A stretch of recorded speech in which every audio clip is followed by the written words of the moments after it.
વિકાસ, પ્રગતિ અને પવિત્રતા. દીપમાલા ન્યૂઝ.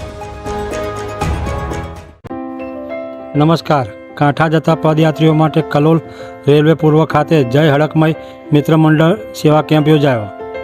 ચૈત્ર મહિનાના છેલ્લા રવિવારે ગાંધીનગર જિલ્લાના કલોલ તાલુકામાં કાંઠા ગામે ખાતે આવેલ હડકમય માતાના મંદિરે દર્શને જતા પગપાળા યાત્રીઓ માટે કલોલ રેલવે પૂર્વ શ્રેય સોસાયટી પાસે આવેલ શ્રી હડકમય મિત્ર મંડળ દ્વારા દાળ ભાત શાક પૂરી અને લાડુનું પાકા ભોજનનું દેવી પૂજક મિત્ર મંડળ દ્વારા સુંદર આયોજન કરવામાં આવ્યું હતું.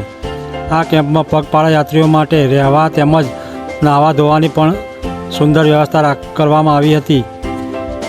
જય હડકમય મિત્ર મંડળ રેલવે પૂર્વના પ્રમુખ ફકીરભાઈ દંતાણી, મંત્રી દીપકભાઈ દંતાણી, ખજાનચી રાજેશભાઈ દંતાણી તેમજ અન્ય કારોબારી સભ્યો છેલ્લા 26 વર્ષથી અવિરત સેવાઓ આપે છે. દીપમાલા ન્યૂઝ, કલોલ.